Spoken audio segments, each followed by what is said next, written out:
There you go. Okay.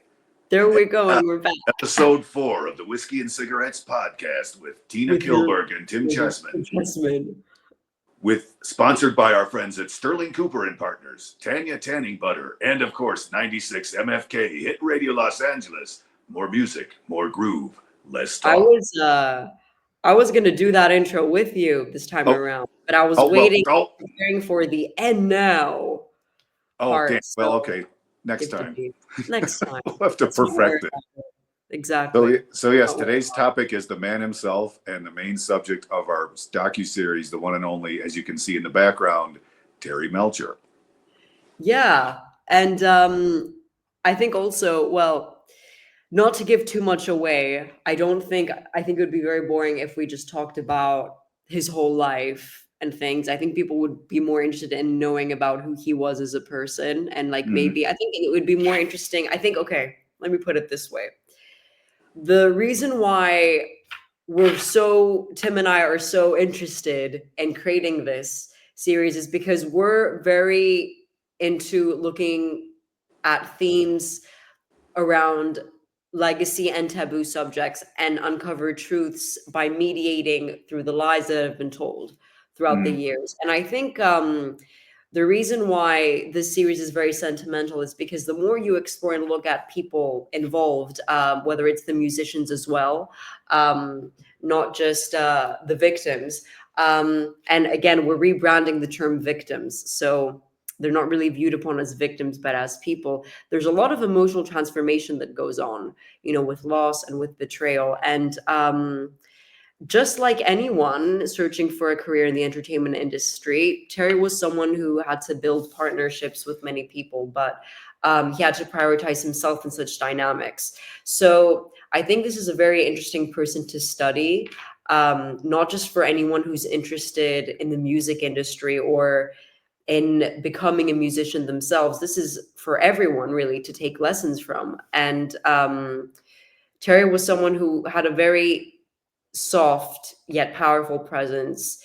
He was strong but composed. He wasn't fame hungry because he never needed to be. And he sought meaning behind his visibility. So when it came to the Manson narrative circulating over the years and the Manson name and story, Terry took a step back. So I think with Terry, it wasn't just about being visible, but about being impactful. That's a really good way to put it. Yeah, and it's funny that, and again, like we were talking off camera, you've done a lot of research on him as a person and his life, so you know more than most people about his life. But what struck me is that there's not a lot of information out there to learn about him that's readily available, and I almost wonder if that's by design, as in he didn't want people to know much about him. He didn't want people to know much about his family or his mother or what he went through, and especially the whole crime scene narrative.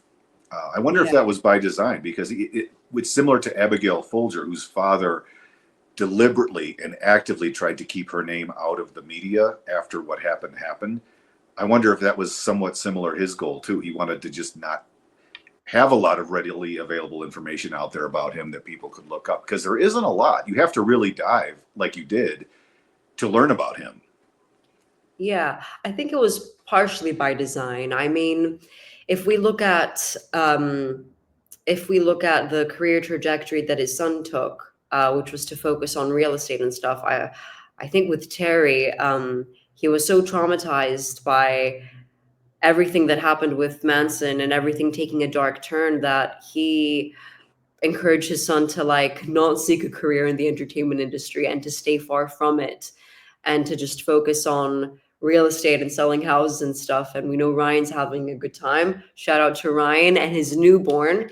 Yeah, Yep. guys, just so you know, 2025, Terry has become a grandfather. Yeah, that's why it's hard to think he's been gone for over 20 years now.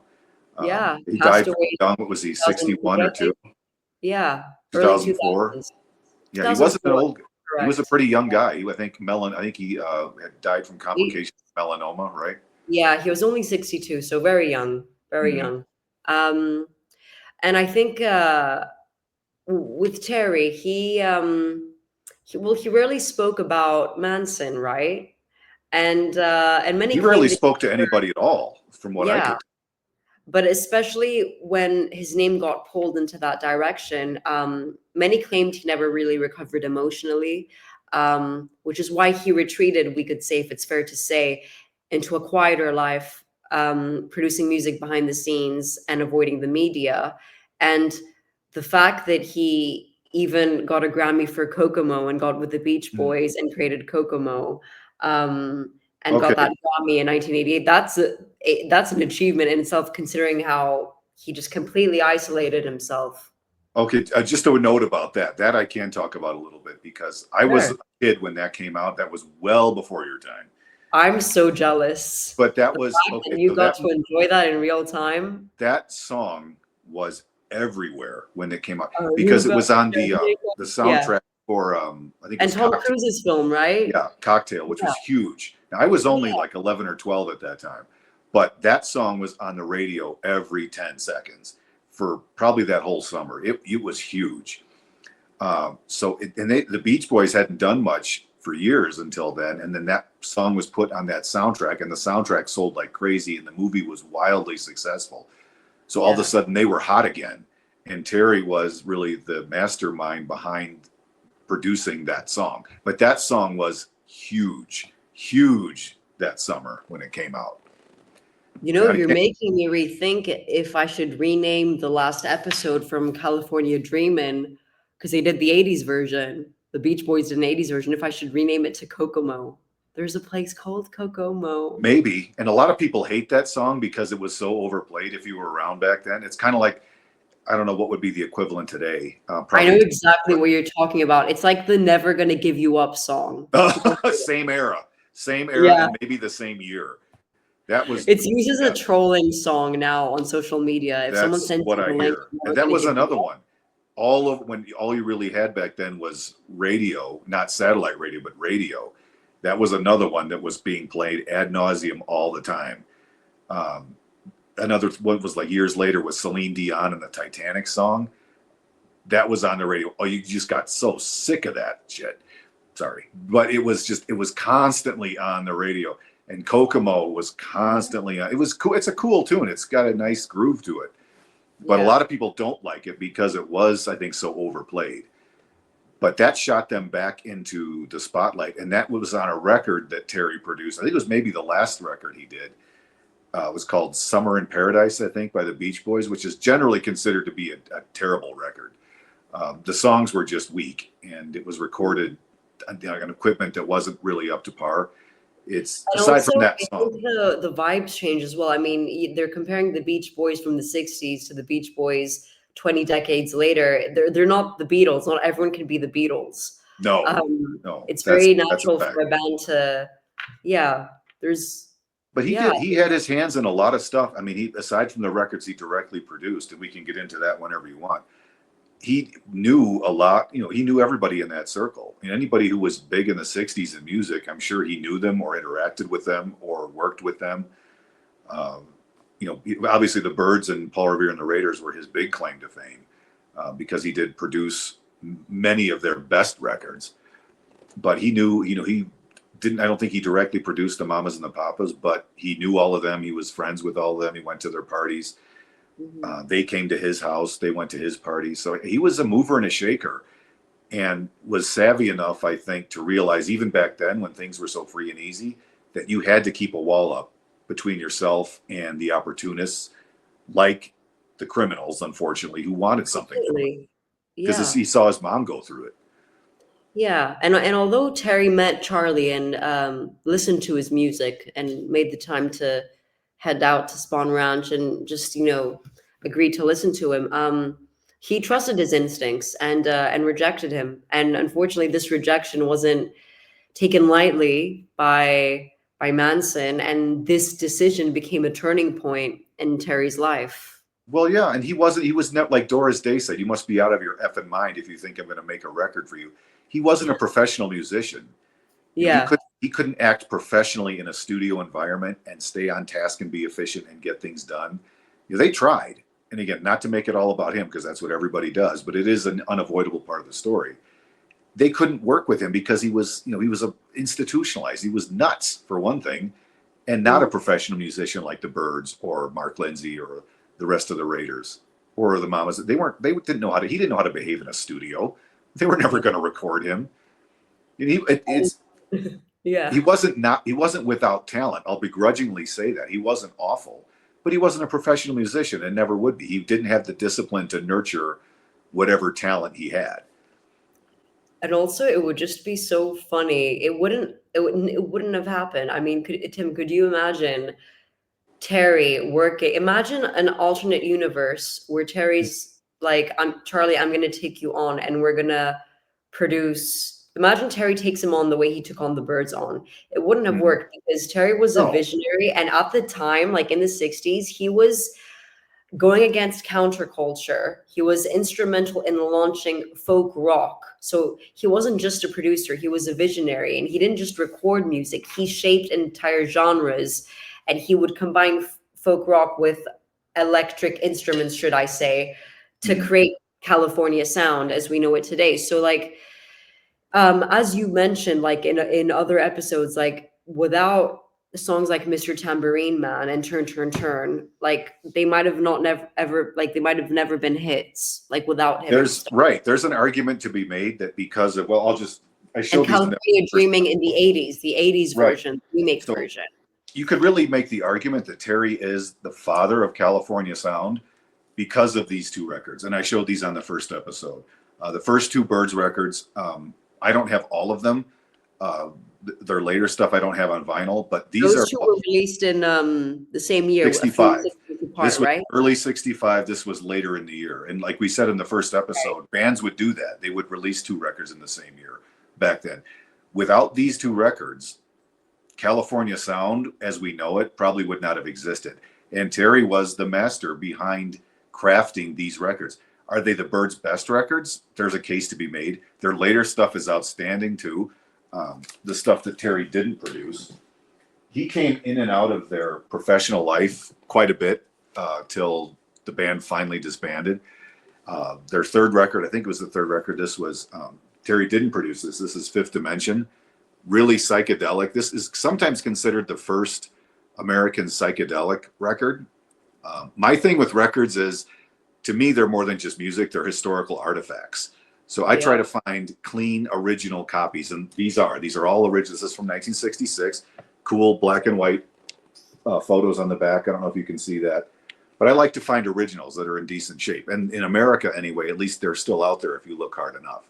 So this was Alan Stanton. This wasn't Terry, but they went on to make many, many good records. But without those first two, who knows if they'd have had the success they'd have. Yeah. And Terry was the guy behind that. And And he he was, was, yeah, like he was behind like launching folk rock. And I don't think Charlie would have been easy to work with because I don't think he would have taken direction. I think no, he he would treat wasn't. They know everything. that I think he would because, treat a difference of opinion as a form of criticism. I mean, could you mm, imagine if the Beach Boys, if Dennis Wilson took him on like on the studio at the studio, well, like isn't it true that they did try to record him, Dennis and Terry, at the Beach Boys studio, and they set up a session there's and a they just couldn't. story. There's a story about that. I Yeah. don't know how maybe you can substantiate that, but they said he just didn't work because he wasn't a pro. He had all those crazy girls around him and acting like He was nutcases, and giggling. He was not in his senses, should I say. right. Um, it just wasn't right. And I think Charlie, he wouldn't have been able to been managed. He would have been a crazy drug addict Which, in the well, studio yelling at people, giving him orders. I think that's why I can't imagine him being open to innovation. no. Um, And then so after those first couple, yeah, it just they tried it, wouldn't work. He was not a professional musician. Terry was a professional producer. There's no way. And later on, this was a big seller too. I'll just show this. This is the Byrds' greatest hits. This came out in '67. Really trippy cover on there. This Ruby, is I was the about to say the cover looks great. this was big. This was huge. Terry produced half the songs on this record because half of them come from the first two records and half came from the second two. So I mean, they had a long way to go before they quit. or disbanded, but this was their best kind of up until '67. And Terry produced two of the first half of this record. Again, this is an original, really cool kind of photos on the back. There's something about these records from that time that are just, to me, really, really special. And it's not just music, it's history. It's, this has been circling the planet for 60 years almost. And it's cool to think that it's here. But yeah, this was a big hit at the time. And you can see all the original members there, except for Gene Clark, who had left. I love that. I love that cover. That's a really trippy. And it's not really just the Byrds. I mean, we always mention pretty sure that was taken in Laurel Canyon behind the scenes to get the Beatles into the U.S. market, and this is something that's rarely discussed. Him being the first U.S. sub-publisher for the Beatles. I did have the presence of mind to pull a Beatles record. Obviously, perfect. This is one of my favorites, and probably everybody knows this record. Obviously, George Martin produced this. Terry didn't produce this. And I didn't know that till you said it, that he was the first American publisher of the Beatles' music. Sub-publisher, yeah. Sub-publisher. Terry played a key role in introducing their catalog to American audiences before Beatlemania exploded. So. Oh, okay. So this is a little after.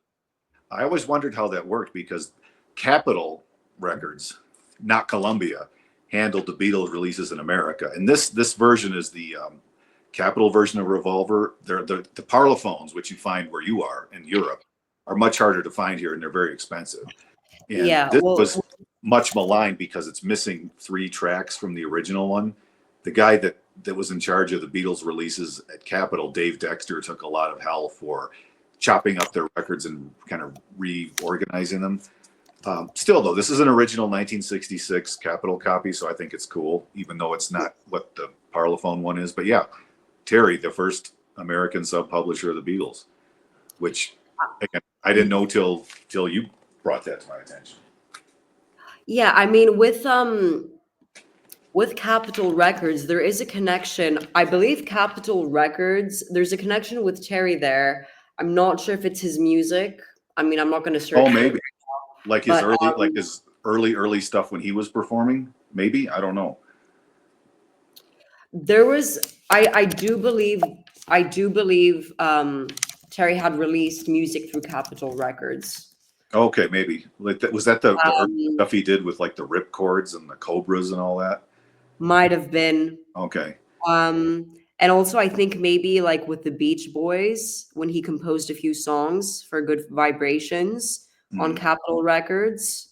Oh, okay. Oh, was that Capitol? Okay. Yeah, I think you're right. Yeah. Because I Terry has a connection with Capitol Records as well, but also I think with the Beach Boys, Terry was networking and meeting with them when he was traveling to London in 1968, which was a pivotal year. But maybe we shouldn't talk about all that. I don't know. I'm not sure. Well, the music is fascinating. We can talk. When he started working with the Byrds, I mean, he was a new kid on the block himself in '65. He was assigned to the Byrds. The Byrds were signed, and the story of the Byrds being signed is kind of unusual. Miles Davis, the great jazz trumpet player, his daughter allegedly liked the Byrds' music and told Miles Davis about the Byrds, who was on Columbia Records. And then Miles Davis kind of championed them to the head of Columbia Records at the time.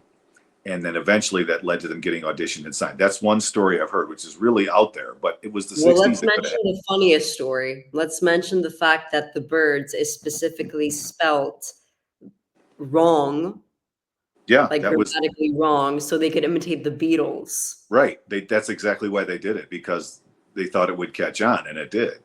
Yeah. And so he was assigned to them to produce their first 2 records. They were massive hits. And that led to other collaborations, and I can just show them here. Now, he didn't produce this one, but this was also 1966, and we all know this record, Mamas and the Papas. If You Can Believe Your Eyes and Ears. This was their first record, 1966. Terry didn't produce this. Oh, it's got all the California Dreamin', Monday, Go Where You Want to Go, I think, is on here. Really cool art. Again, these 60s records had such cool artwork and photography.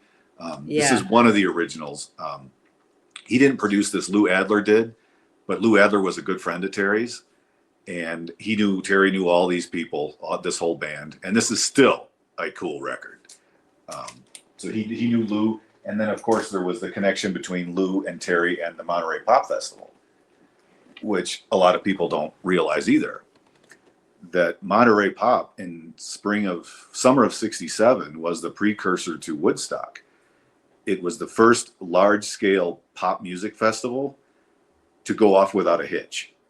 No violence, no real trouble, none of the acts. It was Not hard to yet. recruit the acts because they were performing for free and the proceeds went to charity. So that festival doesn't get enough credit for being, the innovator. Everyone talks about Woodstock, but the Monterey Pop Festival, championed by Lou Adler, Terry, and John Phillips, was the one that really set the tone for everything to follow.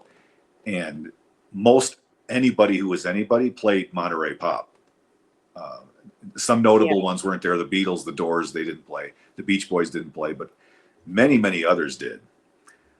Simon and Garfunkel, the Byrds, Buffalo Springfield, Otis Redding, Jimi Hendrix, The Who. I mean, many bands that were huge played this festival, and it went well. And that's a credit to those three guys for setting that up so that it worked well. And Terry played a role in managing that as well. I mean, I Mm-hmm. think Terry was probably remembered by the people in his life as more of a ghostwriter or a behind the scenes guy, because I mean, I think even not even like I think even before the murders, Terry took more anonymous roles in general, in the industry, helping other artists behind the scenes. Greg Jacobson was an extra, a background actor, apparently at Spawn Ranch. Or he was shooting westerns, if not Spawn Ranch, he was shooting westerns, and Terry made calls to Bobby Darin and got Greg to sell like lyrics to him to earn some money. And his fingerprints are even with Monterey Pop, like his fingerprints are more on music than he's been credited for. Yeah. Um, And and I again, think that may be that's intentional. always a deliberate choice on his behalf to just stay under the radar, because I don't think he would. I think he was just very untrustworthy in general. Well, right. And like you said, that he probably learned that from his mother, Doris Day, who was Exactly. a show Yes. business veteran and lived to Yeah. be, I think, almost 100. She just died 6 or 7 years ago.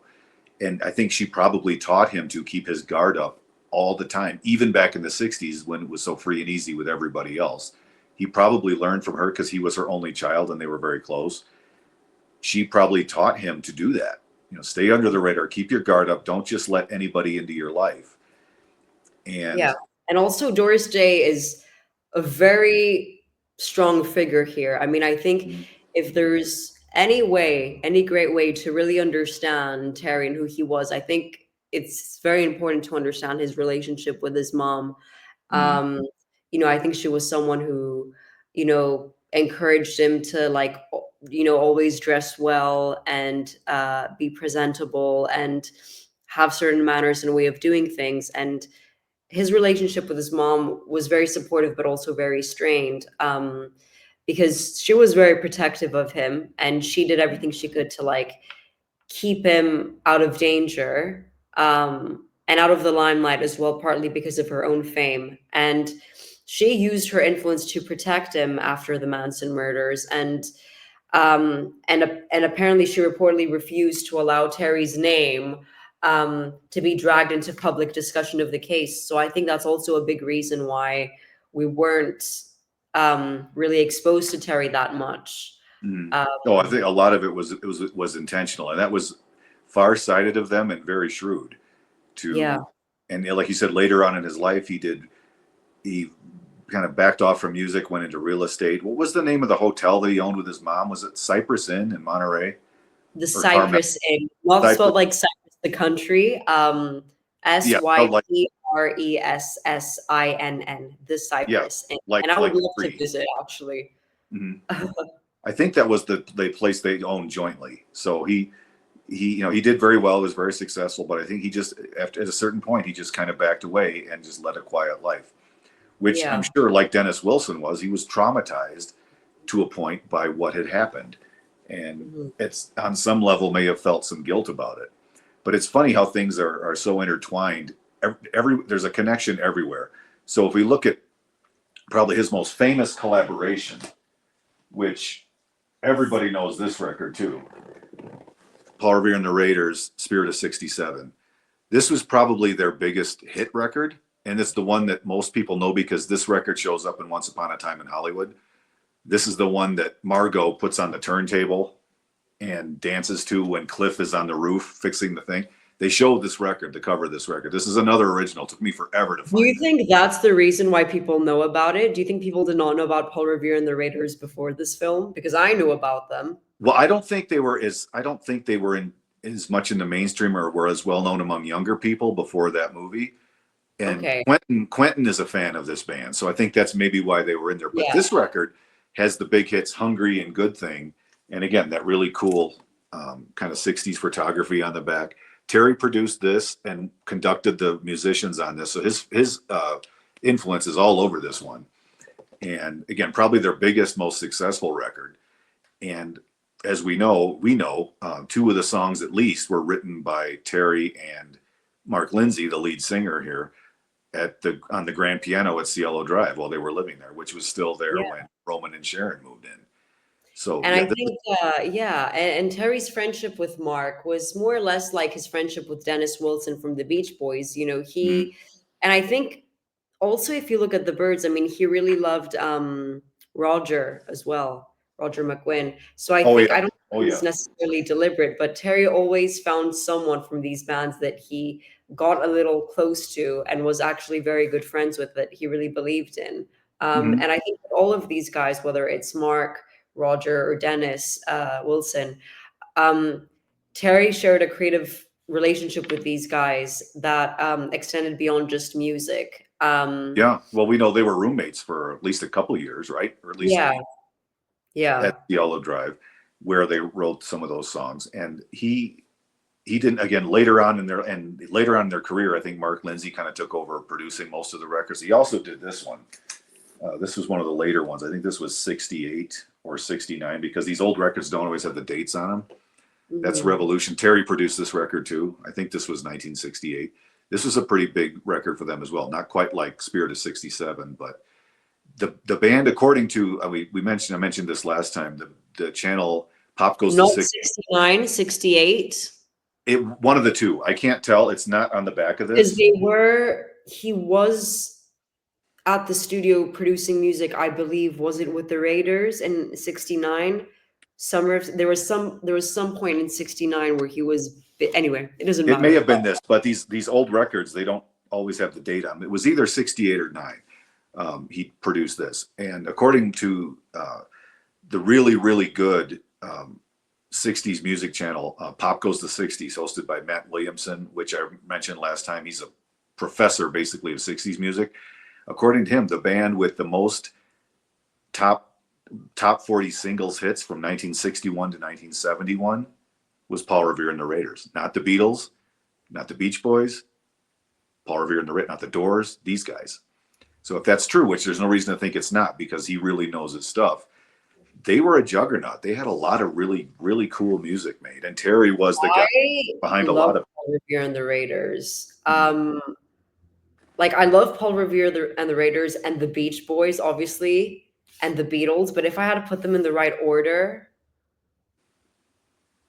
I really love Paul Revere and the Raiders. I don't They're know. really underrated. I wish I had more of their stuff. I wish I had like the Midnight Ride record, the first one Yeah. that had kicks on it. They're not all that easy to find around here. So whenever I find them, I grab them because they're kind of rare. Like if you had the chance to go to either the Birds, let's not say the Beatles, but if you had to choose between the Birds, the Beach Boys, and Paul Revere and the Raiders, and you had to go and watch them perform like at a concert, who would you go to? Personally, Yeah. probably the Birds and then Paul Revere, but it'd be real close. I'm Oh not wow. that So not you that into really the. love the Birds. I You really, yeah, really I love really the do Birds. because they Yeah. were. I mean, they were the first. They really, without like this record, who knows what would have happened after? If Terry and the Birds hadn't gotten together, and the Wrecking Crew obviously hadn't gotten together to make this, all that other stuff would it have followed in the same vein? Who knows? Would somebody else have picked up the mantle? We don't know. But that's where the people miss the story because Terry's musical influence back then was huge. After this took off, he was in demand. Mhm. because this was such that Mr. Tambourine Man was such a big single. And again, on the back of this one, like I showed before, you can see the picture of the Byrds and Bob Dylan at Ciro's performing when Dylan jumped up on stage and played Tambourine Man with him during the Byrds Yeah. residency. So I Which mean that was was huge.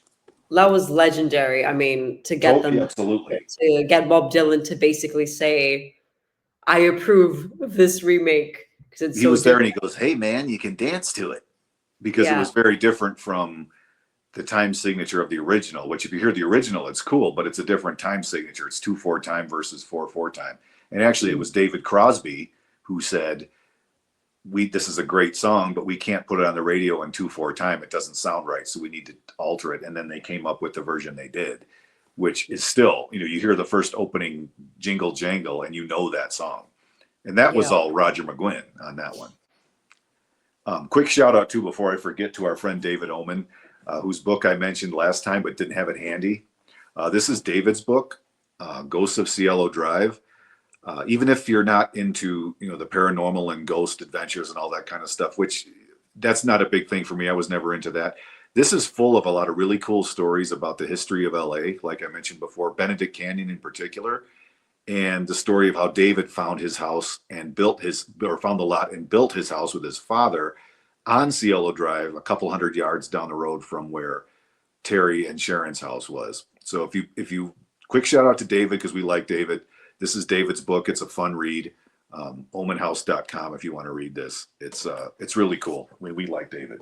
So quick plug to And David. also, yes, shout out to David. I believe we went off on a tangent last time, and I started speaking about visiting Sharon's home in London and Sloane Square. And I basically, if I go back to David Oman, I was very happy that David remembered me because he commented and said, "You're welcome," or something, to come visit anytime. And just so Mhm. you know, David, I will let you know months in advance when I'm coming to California next time, because I would love to go and visit your home and just see how things are and hear about things from your perspective. I mean, I'm sure Tim would love to join me on that as well. Yeah, and Um, of course so we'd love to visit you and not visit the for home. broadcast or publication or exploiting, just to be able to be there. But again, we wanted to give shout out to David, because I did mention this book last time but didn't have it handy Yeah. to pull. So if you want a We really both, interesting yeah.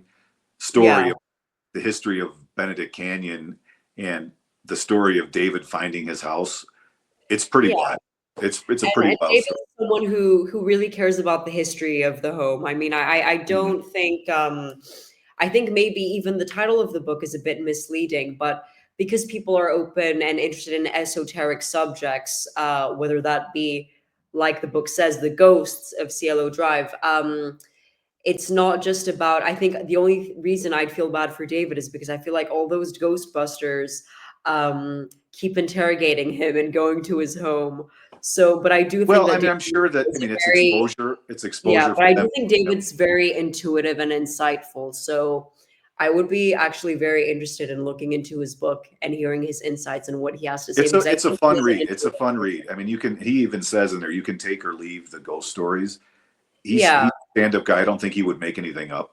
But aside from that, it's just yeah, a really I cool don't story either. about the area. Yes. Not to get too far off track, but I wanted Yeah. to make sure to mention David. Well, David seems like a very honest person, and he seems like a very smart guy. I don't think you can fool David. I think Mhm. if someone came in there, a psychic or whatever of sorts, and David didn't completely feel or believe in that sort of thing, he wouldn't accept it. He's one of those people Mhm. where I think he can think for himself.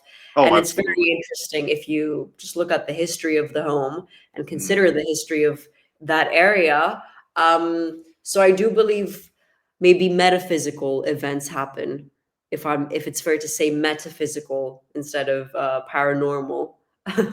Who knows? So It's an interesting book aside from all that. Just the story of how his father found the lot and they got it cheap and built the house. It's a fun read. it's And the he's best. very Cheers to David Owen's father. That's the best decision you guys ever made. I yeah, believe it it was was wild. It was 1999.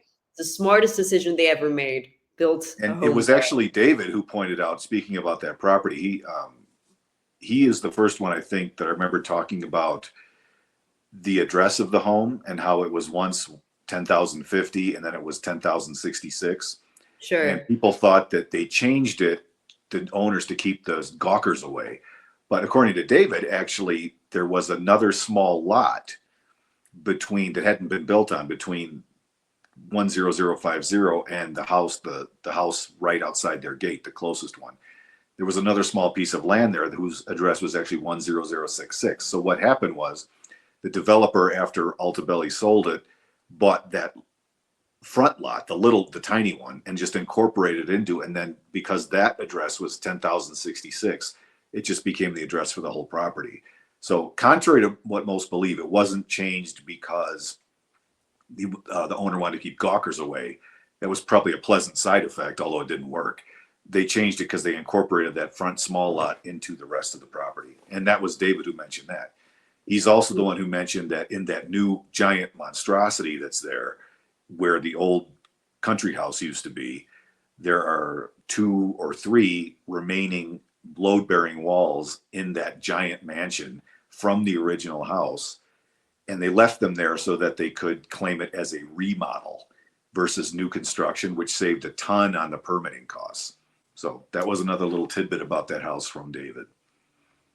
That's quite interesting. As well as he said that, and he and his father said that they toured that house, and it was just kind of a construction nightmare because there were a lot of structural errors made building it.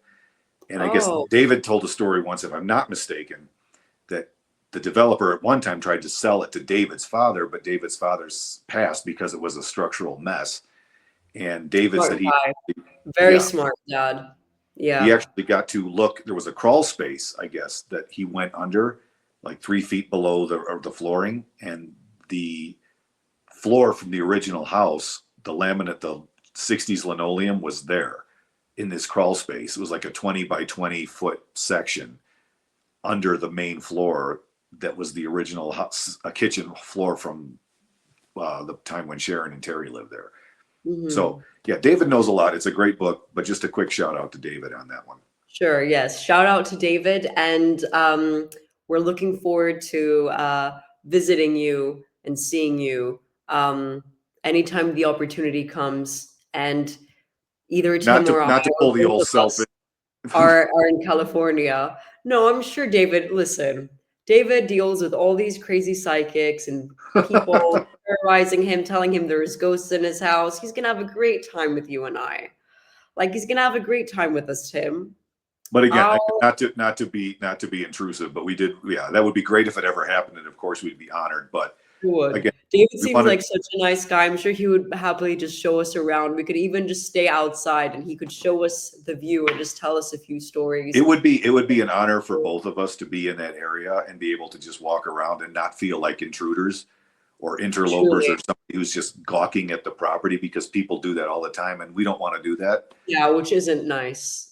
No, and you can see it's because a lot of that area right where the CLO house was is still very much the same, and it's still very, very quiet there. David's videos, you can see at night if he shoots there how quiet it is, like it was back then. Very peaceful, yeah.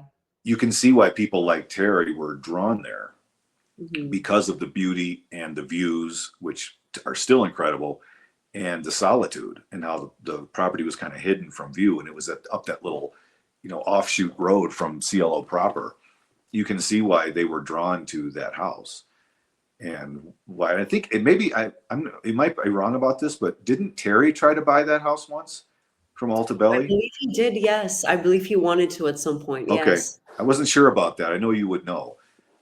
But I think at one point he made an offer and Altabelli didn't want to sell it or something. Yeah. Yeah. But yeah, so everybody who lived there kind of fell in love with it. But also, I think people need to remember that actually people might not even know about this, but Terry, once being taken home by Dennis on the car ride, was left at Cielo Drive, and Charlie saw the home from the outside.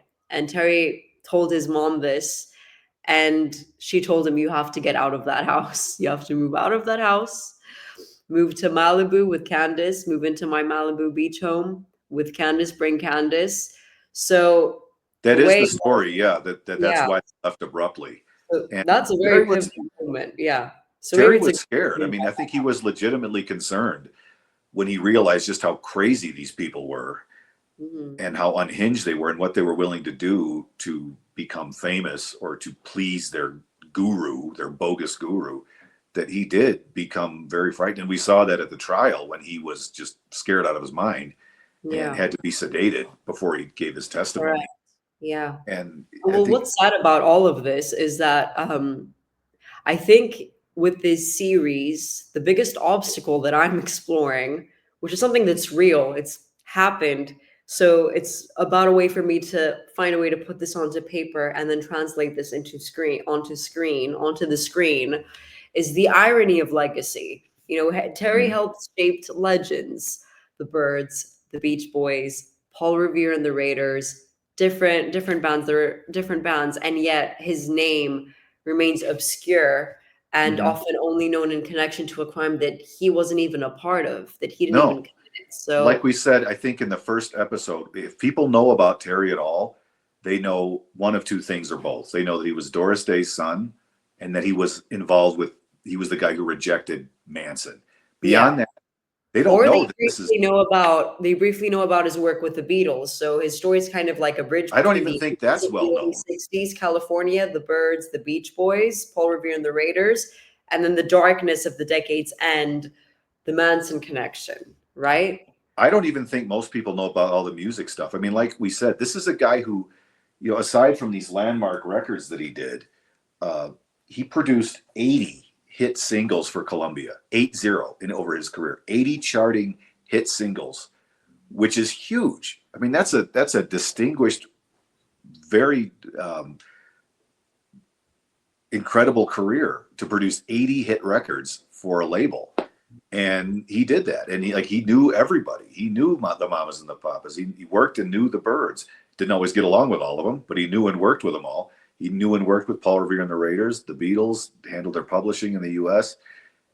He knew by the time he kind of walked away, he had worked with a lot of heavy hitters, and he came back later in the Birds' career. And I don't have any of those records on here, but he came back and did a couple of their later records. I think he did the Ballad of Easy Rider soundtrack. I think he produced that from the movie. And then he did Bird Maniacs from the mid 70s, which the band hated because he overdubbed a bunch of orchestrations onto it. It's a pretty cool record. I just don't own it. So Yeah. he kind of came back in and out and worked with the people he wanted to work with. And then they had that huge thing with Kokomo in the 80s. So yeah, he had a very distinguished professional career that just is overlooked because again, the money is in the crimes. So that's where they. But also, I suppose it's fair to say that Terry Melcher was a quiet innovator. I don't think he really Mhm. cared about the noise. He was very eccentric and innovative in his ideas, and he focused more on developing and making an impact rather than just being visible. It wasn't just about visibility for him because he knew what visibility would have been like or tasted like because his mother Mhm. was Doris Day. Right. So perhaps also his less trusting personality or suspicious personality, which has more or less been influenced by the way his mother raised him, Mhm. with all of these music types, kind of affected his relationships in social circles, or should I say, the way in which he moved within these social circles and Mhm. navigating these relationships. I think he just knew that he was somebody that people could get something from, or he was in an elevated position in the entertainment business, having come from Doris Day's lineage. That he knew that people would target him because they could get something from him, or they wanted something from him because he was born with certain advantages and he maximized those. And I think, like we said, she taught him to keep people at arm's length, not Right. trust too quickly because as we saw things play out later, they can manipulate you and take advantage of you and use the closeness to him for ill-gotten reasons or for nefarious reasons. And that's why the drive home was such an essential story because I believe they were driving back from Cass Elliott's home. She had a house party, I believe, and Dennis Wilson just decided to drive Terry back to Was that where they Cielo. were driving from? I didn't know that, but that makes I sense believe because it he was gave Cass a lot. Elliott's home, and if it Could be. wasn't Cass Elliott's home, it was at one of the homes. I believe it was Cass Elliott's home. Very well could be, because she held a lot of parties. She was very, Yeah. and everybody Um, loved her. Yeah, and it's very possible. Yeah, so when Dennis drove Terry home that night and Manson was sitting in the back of the car and he drops Terry off at Cielo Drive and Manson sees the house for the first time. This is around, let's say, 1968. Yeah, yeah. 1968. Terry specifically doesn't invite them in. Hmm. He doesn't tell them to stop by. So, and I don't think he told his mother about this right away. I think he told her a few months after. And when Terry tells his mother about this incident, she urges him to move out immediately Hmm. because she sensed that something wasn't right about him, and she never liked the idea of him. So, when we're exploring Terry, and he's out in these groups and he's hanging out with guys like Greg Jacobson, who is an LA opportunist, or Dennis Wilson, who's this beautiful, young, handsome young man in his 20s who gets attention from all the girls. He's in a great band. They're seeking different types of approval and attention from the public, and Terry didn't really want any of that. I'm sure he wanted to be successful and wanted to make a name up for himself, but he was a more of a behind the scenes guy. Hmm. And Well, again, how many interviews? I mean, you know this his life better than anybody. How many interviews did you ever find that he gave? Not many, right? uh, It wasn't like he was, in the trade magazines every week giving interviews, or he did that one for Rolling Stone, right? That was pretty famous later on. But mm, he wasn't one who was sitting down for interviews himself and talking about himself. So I think he was taught in how to manage fame and how to navigate through that world that even back then was full of so many opportunists, and the opportunists had access back then, which is very different from now. Today someone like him would be, have layers and layers of security. His home would have cameras and all that other stuff, and guard dogs and whatever else. Nobody like the people who got close to him in the Manson family would have done it today. They would never have gotten that close. And I think that he probably was haunted by that later on. As we know, Dennis Wilson was. It bothered Dennis a lot. and that's why they hired security after the crimes. Mm. Well, And that's another crazy story about just the change, and because L.A. is a character in this series, really, too. yes, The yeah. change in the demeanor, and Joan Didion wrote about that in the White Album, her book, about how, I love that book, The White yeah, Album. I was reading it in 2022 over the summer. Excellent book. I have it somewhere. I think it's packed away, but yeah, she talks about, maybe better than anybody, about the change in the feeling of the city in the wake of what happened.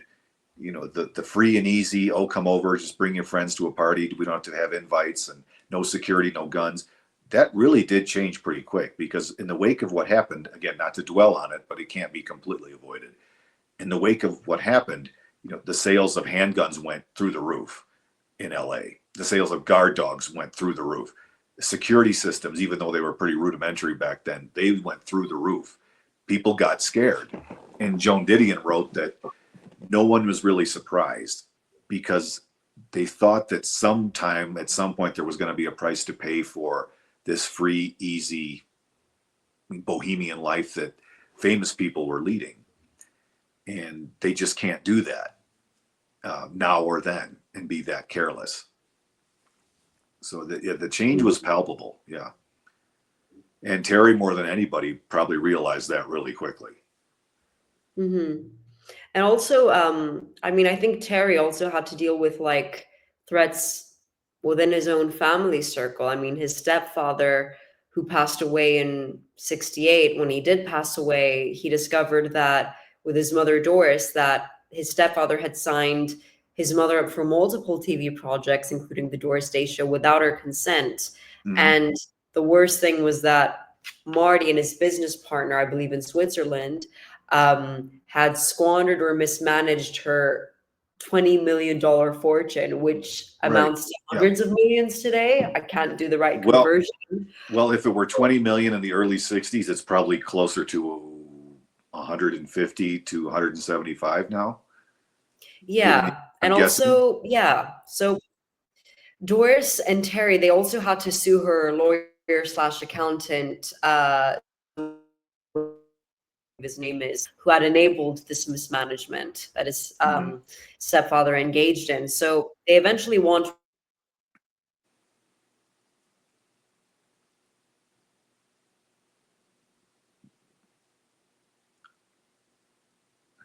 Are you still there, or did I lose you?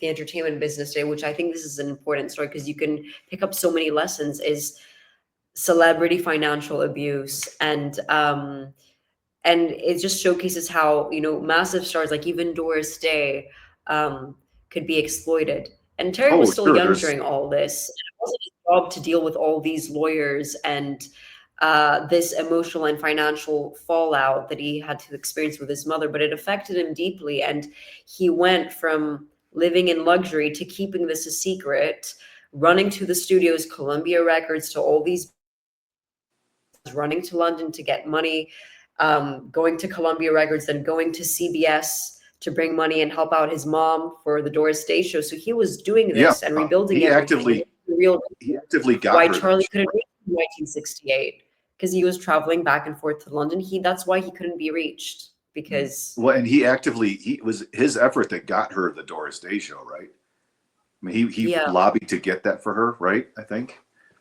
is that true?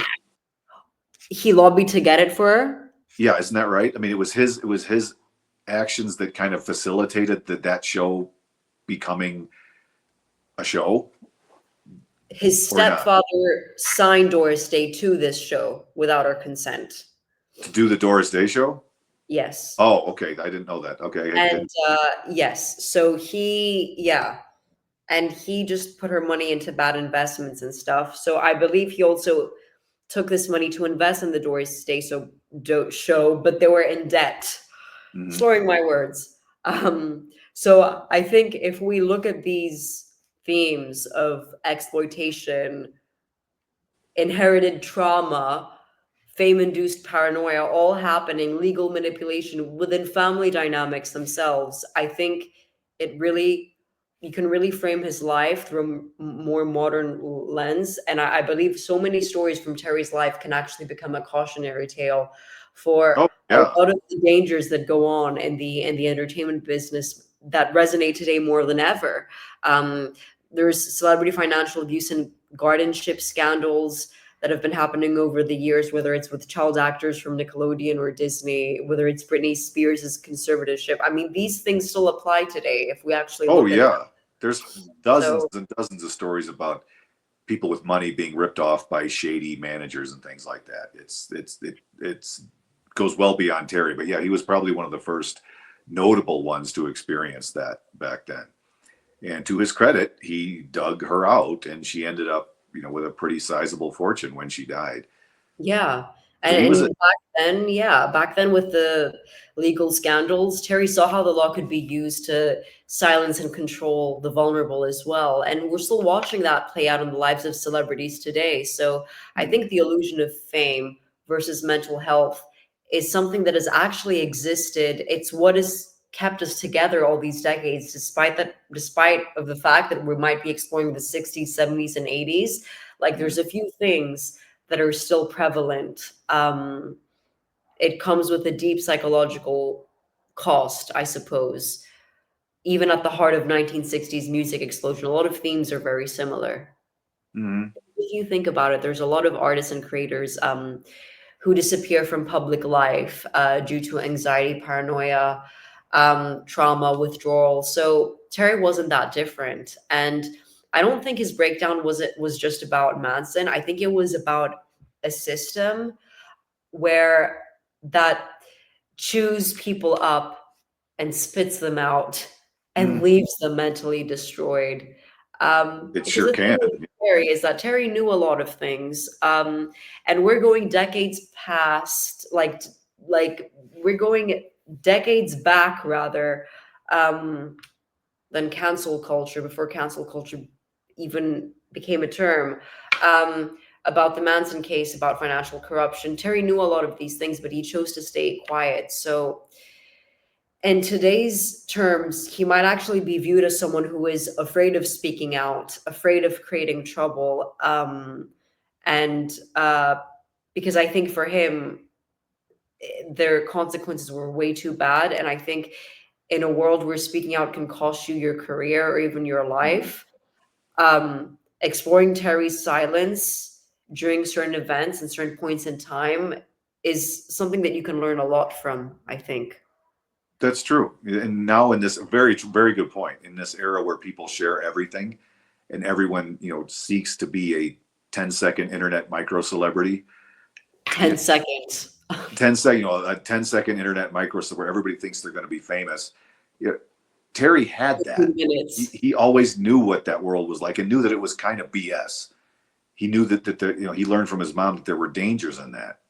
That okay, you have this, you're born into this Hollywood legacy, and you're in an elevated position. Now people are going to want stuff from you, and they want to try to get into this life because they think it's the best thing in the world. When someone like him knew from the beginning that it was fraught with peril. Mhm. You were going to run into people who wanted stuff from you. You were going to run into people maybe not as crazy as the people who ultimately came into his life, but he knew that he had to keep his guard up to keep these opportunists at bay. So speaking That up and being public was yeah. against went I against mean, that. he also had to because he had a deep distrust of the legal and financial institutions after watching his mother's fortune vanish. And his mother Mhm. wasn't anyone. This was Doris Day. But Right. also the family betrayal, because the idea that your own family might use you for money, for control, it's, I suppose it's still prevalent today because I didn't really mention this. There's always a concept of family as a first brand manager. If we look at like the Jackson Five and Michael Jackson and his Mhm. brothers, they were initially managed by their father, Joe Jackson. There's a lot of dynamics where this takes place, and it's understandable, especially if your parent was someone established and understands the business better than you do. You could say that for a lot of young actors and actresses today who had parents who were actors or directors, they're taken under their sleeves, should I say. So his stepfather, Marty Melcher, he was Doris Day's manager as well. I think manager slash talent agent. So that makes it He's the even. one who caused a lot of problems, right? Yeah. Yeah. Yeah. So all the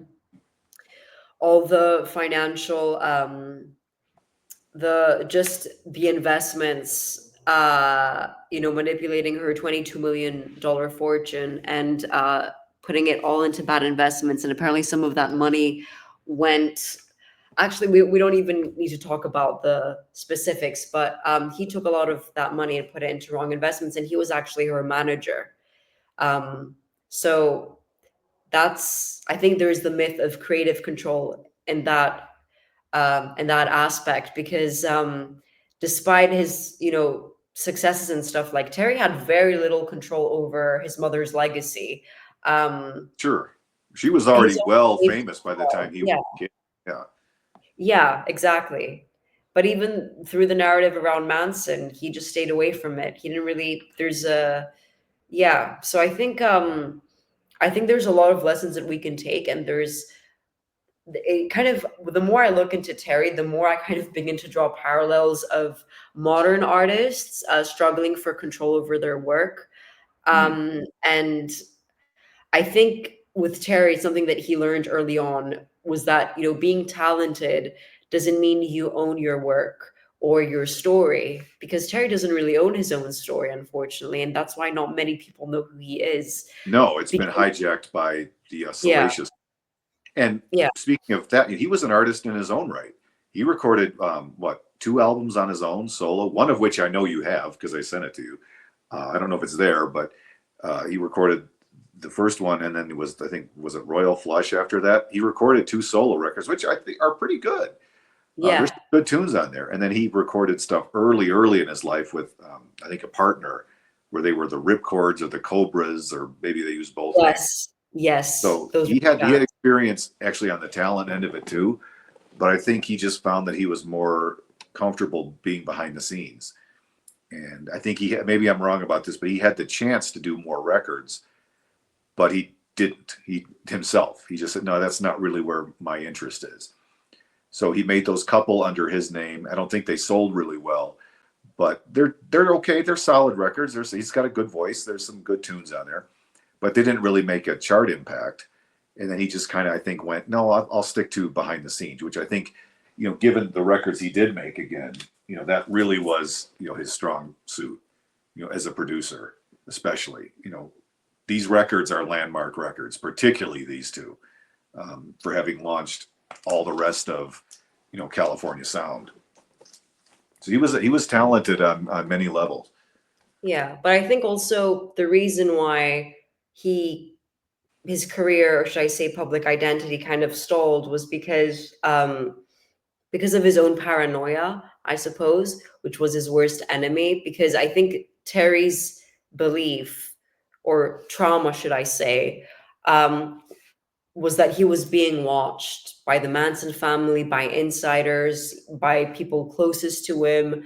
He felt that he couldn't trust anyone, and that sort of sensation, when that takes over you over time, it just turns into an illness. And I truly believe that's why his life was cut short. I do believe it's, things that happen to us in life that attack us in the form of illness and end up attacking our bodies in the end. So I think it had to do with a lot of fear and sadness and today's anxiety around these things. I don't know if being watched is such a fear. Maybe it is in a different perspective. I guess today it would be through social media or through being online and digital stalking. But I think Right. Everybody on the street having a movie yeah, camera in their pocket. like Yeah. Terry, it's interesting because Terry's fear of being watched was more or less just dismissed as paranoia if we're looking at the 70s. Whereas today, I think I think people would just they would dismiss it as delusional, maybe, instead of paranoia. No, I think today it would be that's just, called having a phone, I guess. Right. Yeah. Assuming that there's digital stalking and online surveillance and all of that. So AI impersonation, God knows what else. Right. It's Blackmail, telling but too that he never wrote a memoir. Isn't that kind of telling? He never wrote his memoirs. He could have. I'm sure if he wanted to, he could have put an amazing life story on paper, and it would have found an audience. But he never did that. I think yeah. that's kind of tells you who he was too. He just kind of said, "No, I have enough money. I don't want the attention. I have things that nobody needs to know, and I'm not Yeah. going to do that." I think too much of it was real, and unfortunately, it wouldn't be perceived as real. People would have just assumed it was part of his paranoid breakdown. I think with Terry, either way, he believed in everything that he did, and he believed in the choices that he made, and he defended those choices, and that's how he shaped his life later on and managed to get back into music and do things. But I think with Terry, he's known by many people, but he's been seen by very few people. Very few people have Yeah, actually seen Terry. People that's a know really him, good way to put it. very few have seen him. And if you look at all the among all the documentaries and movies and ripoffs of the crime stories and all that, and there's more than we ever need to talk about or should give attention to. Terry's name is almost never mentioned in any of them. He Yeah. doesn't appear as a character in It's any the of them. irony of legacy. It's what Yeah. I mentioned before. It's the irony of legacy. It's ironic how he shaped all these people, and yet And again, his I legacy. wonder if that's by design. Like he actively tries, or his estate now, or his family actively tries to keep him out of that kind of stuff because they don't want the attention, like the Folger family did with Abigail in the wake of what happened. That may be That's part of it too, because they seem to be a very private group of people, Yeah. and Well, I that's mean, the within best their decision rights. he made was protect his son and Mhm. keep his son out of this music industry where you've got drugs, you've got bad cliques and groups and opportunists and alcoholics and whatever else you have, people dealing with substance abuse and all these problems. I think the smartest decision he made was keep his child safe and away from this industry and told him, focus on real estate and build houses. Mhm. Um, kept his Like son his safe. mother tried to do for him, I think, tried to protect him, and Terry still went Yeah. into that behind the scenes, but I think he probably did for his son what Doris tried to do for him, Yeah, which is because the truth is when Doris was very young when she had Terry, and she was pretty much in her 20s when Terry was growing up, and Terry was mostly raised by his grandma. okay. So it's interesting because Doris, when she was a young star, at least in her 20s, should I say 30s as well, like, yeah, there's a few photos where you can see her with Terry when he was a little boy, but she never really exposed him. Like, he wasn't No. really exposed to the public. Like, people didn't really know of him until he reached his 20s. Um, And then it was really mostly and after his first couple records that he did, which I don't think were big hits, yeah, you only really knew about him if you were on the inner circle, if you were working with him. He was a yeah, producer, he wasn't the face of a record label or something, or an on in studio talent really himself at that point. He was yeah, working, he was the guy behind the scenes crafting records like these that turned out to be, classics. That was where he wanted to stay, I think. And that's probably why he didn't do any more records himself, because he just, I don't need the attention, especially in the wake of all that, the hype over the crimes. Who would want to live? Who would want that as part of their life all the time? Hey, you're walking down the street. Hey, it's the why didn't you sign Charlie? Come on. Would you really want to put up with that for the rest of your life? No. no, and that's why Terry distanced himself from the industry and Mm, stopped producing on a high level and just became extremely private. And I think right. that this is a very interesting theme to explore, because I think most of these films that elaborate on the entertainment industry, they talk about the beauty of breaking in, Mm, and somehow it seems like a failure if you're taking a step back and going on a retreat, should I say. But I actually think that this was, not to quote Robert Frost, but the road not taken. It's funny, I studied Frost when I was 16 in Cambridge. When I was about 16, 15 to 16, Robert Frost, The Road Not Taken, we looked at all his poems, and obviously it's a cliche poem, everyone knows about it, but Terry really took that road not taken. I think it's so mm, interesting to explore a story where actually going on this peaceful retreat, um, filled with being around the right community, and Terry distancing himself from the industry was actually a success in itself, which people won't recognize through a first look because they'll just sure. assume that, oh, but success is actually breaking into the industry and getting higher up. No, that's not success. He There's was different. able to do his thing and walk away and come back on his terms when he wanted to, which is really, Yeah, like you're saying, and I is think the, that's the true definition of success. yeah, Having, pick your yeah, shots and come back when you want to. yeah, Yeah. He was one of the few who was able to do that. He came back after not doing a whole lot in the late 70s and then early 80s, and then decided, hey, I'll work with the Beach Boys again. We'll put out this huge record, made everybody a ton of money. It's like, okay, I did that, and now I can go back to real estate, private life, my family, whatever, yeah. and not feel like I have to constantly be feeding the machine just to live.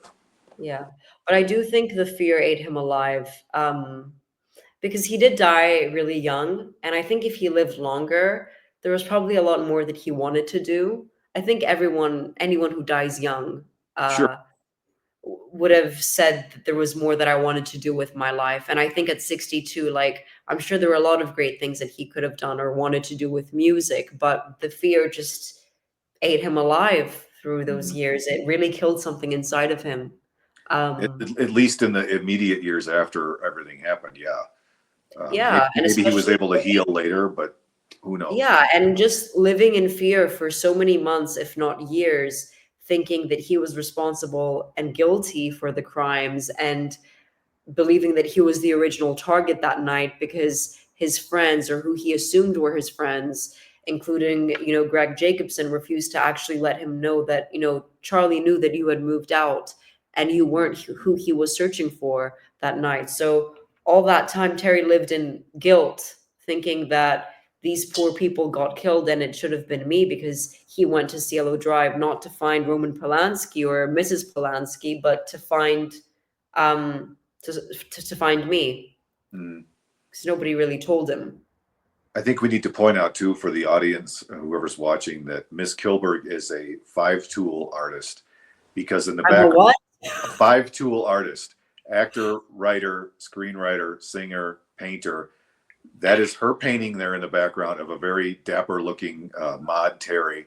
So just uh, big shout out to Tina for all her artistic endeavors and how cool her visual artwork is. She's very prolific in that, which she doesn't talk about, but that is her picture of Terry in the background there. So That's very res- sweet. That's respect and very credit sweet. for that, because not many people can do all those things well, and Tina does. Oh, One, I oh, wanted to, that's sweet. well, it's true. And one more book to point out, because it's right here, and I didn't show this one last time.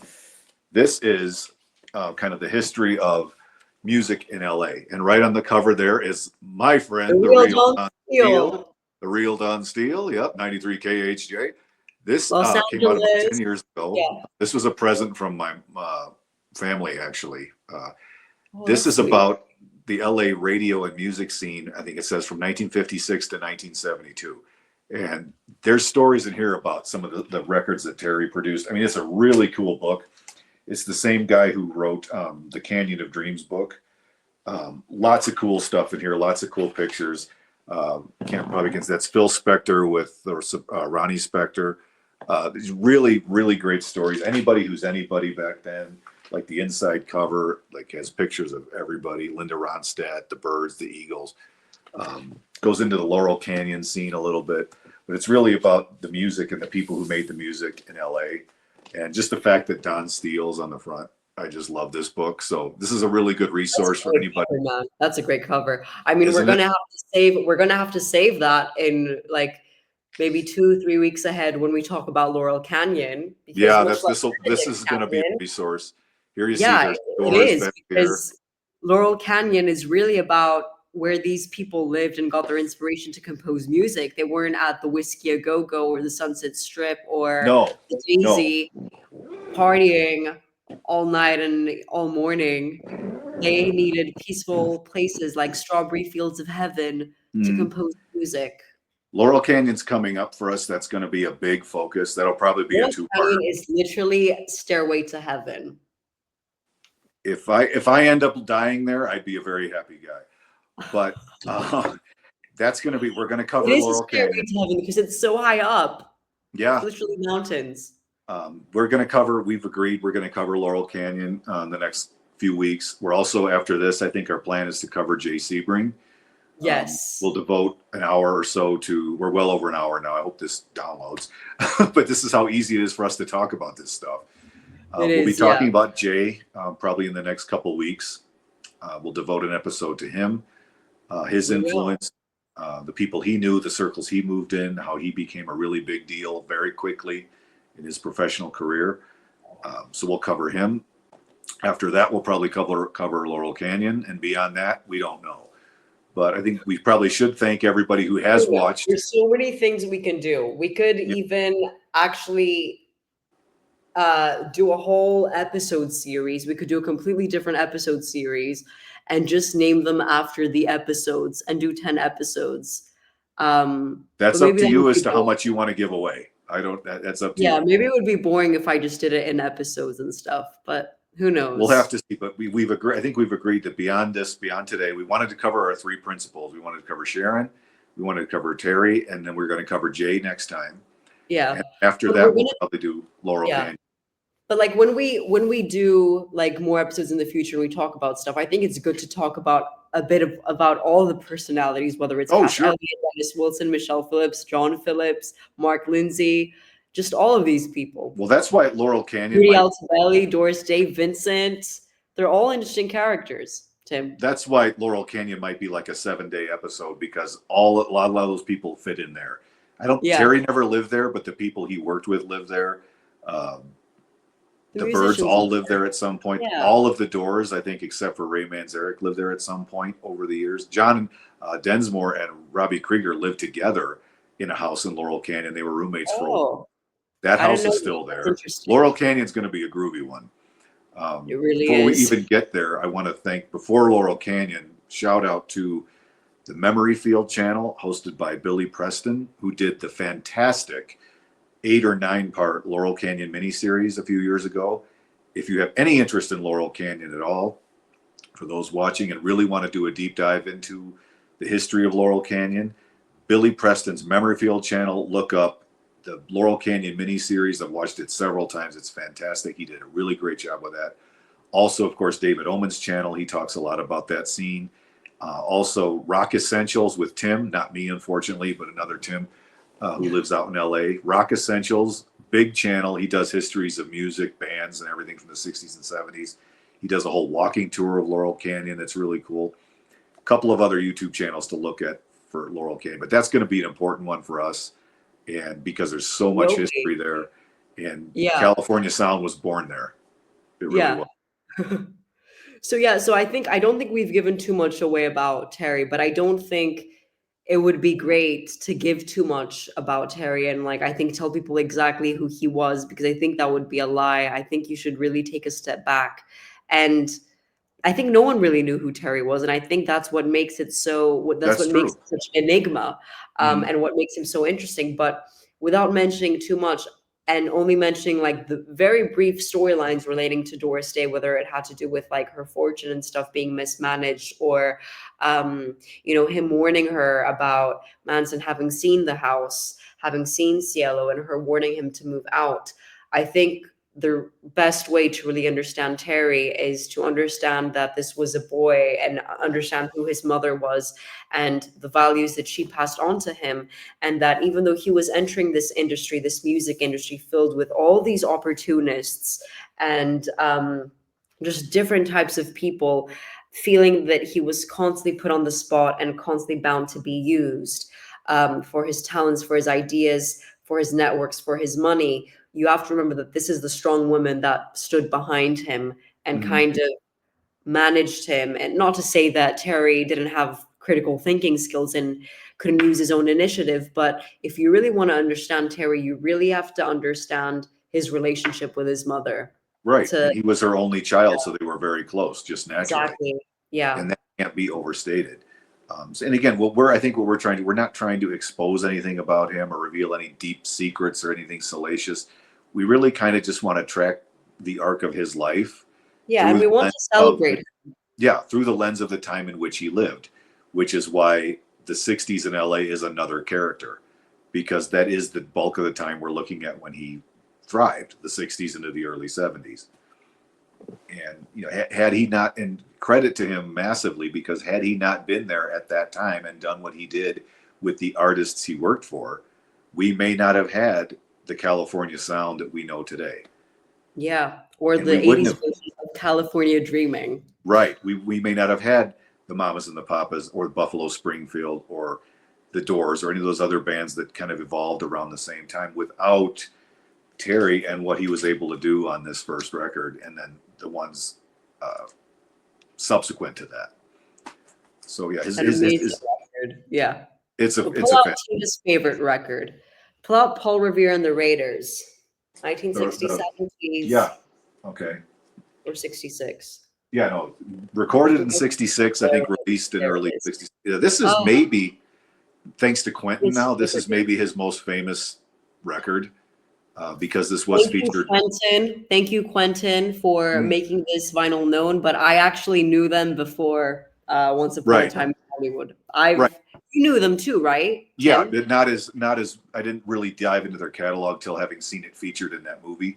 Oh, And that's fair. this is the one that you really see featured in But the movie. you knew about Paul Revere and the Raiders, right? Before Yeah, this film came out. Yeah, yeah, I knew about them, and I was in like I'm a '96 kid, and yeah. I knew about I'm too young to know about him, but you're way too young to know about him. But I knew about them because there was this was it there was this film, I don't know which film, but one of there's I'm someone who's like obsessed with like soundtracks. mm, I'm obsessed with soundtracks, like songs and films. That's how I discover music. So one of one the of their best soundtracks songs, ever made was the soundtrack to that movie, which had "Hit Hungry and Good Thing" on it, and yeah, Mr. but their music, okay, if it wasn't a film, I heard their music. It was either it must have been in a documentary, in a film. It was used somewhere, and I don't want to say. Well, actually, no, it wouldn't, because I think with music, with usage rights and music licensing, there's you can do remakes of songs, right? Right, But you generally have to go to the same label to acquire the rights to that music. So if you're gonna acquire the rights to, if you're gonna ask for permission from like music licensing and like usage rights and stuff, you might as well go with the original rather than gain Especially permission for what we're doing, because if and then it's do not a the original, remake. it's not going to sound right. Exactly, because it's the same. It's basically the same way of working through to Yep. name the rights And and stuff. on those records in particular, nobody sounds like Mark Lindsay singing lead Yeah. on them. But So the you may as problem well. is in Greece, they use music all the time without actually getting the right licensing, and they don't care. They'll play Okay, it on well, there for a few that sets seconds, them which up is for a really lot bad. of trouble. So So I can't remember which film it was, if it was a film or a documentary or even a series. It must have been in Greece, but I heard their music. I came across their music in the early 2000s. I was 5 to 7 years old. oh my And God. like, so I knew their sound and that's how I discovered them because I heard their music from like, Well, obviously, that record was cinematic pretty. medium. I can't That remember record which was moment, but probably that's their biggest record, and Hungry and Good Thing are pretty big songs. So they very well could have appeared in something that you would have heard then. But yeah, which that's a films cool record, and that's did Paul Revere and the Raiders? If it's a specific, no, wait. No, it's none of these films. Okay, it must have been on a Greek show. Must have been on a Greek show. well. And the thing is, That brings up an interesting point, and that without giving much away though about what we want to do with the music to this is we found a couple good ones already, but we want to find like the obscure stuff, like not stuff that's super famous, that's gonna, well, for one thing, cost a ton to license, but the 60s and early 70s had so much good music made across the spectrum, and there's so many really good, strong, obscure tunes that we could use, that I think that's what we want to do. We want to try to find like these gems from bands that might not be as well known and use those. And like we've talked about privately, we found a couple of good ones already. we can't But talk about that. We can't no, talk about Sharon's scene. We can't talk no, about Sharon's nothing, none of last that. Just, scene. but we have found a couple already that we can use, just in general saying, and there's a lot more to tap. Well, to be fair, Tim, to be fair, we have found a couple that we hope that we can use, but I think there's so. there's ways to go about this, and it's about finding the studio label that currently owns the rights to those songs, contacting them, and figuring out how licensing will work for sync and um, usage rights. So Right. that's a different matter. Mm-hmm. And also based on the legal jurisdiction and stuff. So that's the hardest thing we could tackle. But I think hopefully finding the right investors for this project will help me get that sorted so I don't have to worry about it too much, because I think if it had to be my job to contact all these people to in terms of the music rights and stuff, I think I might go insane.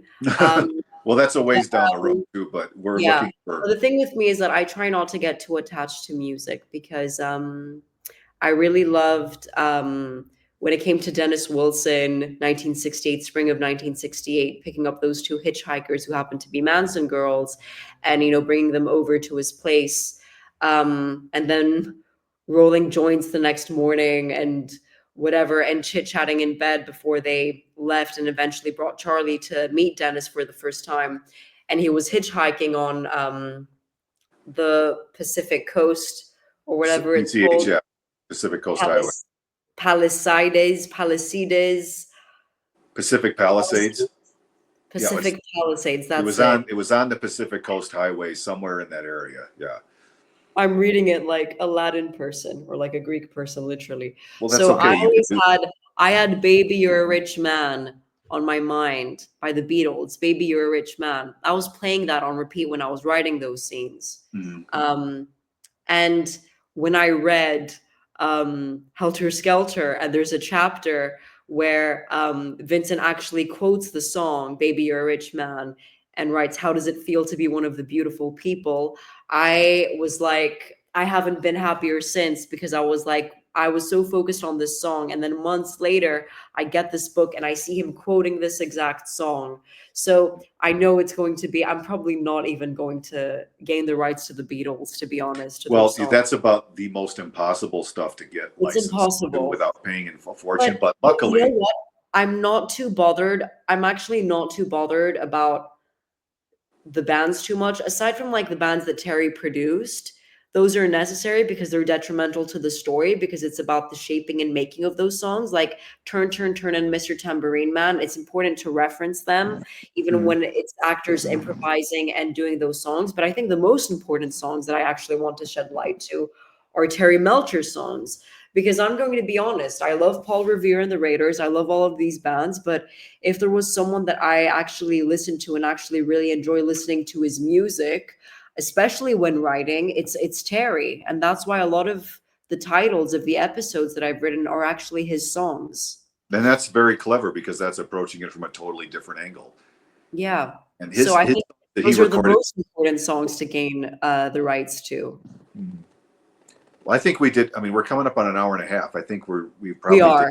So we're gonna say bye to our fellow Mhm. viewers, and we'll see you next time. And we'll That's talk right. about Jay next time, Next hopefully. time coming up, we had a really good discussion this time. I think keeping in the spirit of what we did before, very respectful, very open, and grateful for what he was able to bring into the world with the bands he worked with. So next time we'll talk. We'll talk about Mr. Sebring and all he was able to do, which the arc of his life is also fascinating And cut short. and cut short. But what he managed to do within a decade is pretty remarkable. So next It up will be is. within the next. Tina's working, so we probably won't be on next week, but possibly the week after, and we'll talk about Jay. Sure. Yeah. I'll try and find a way to fit in next week.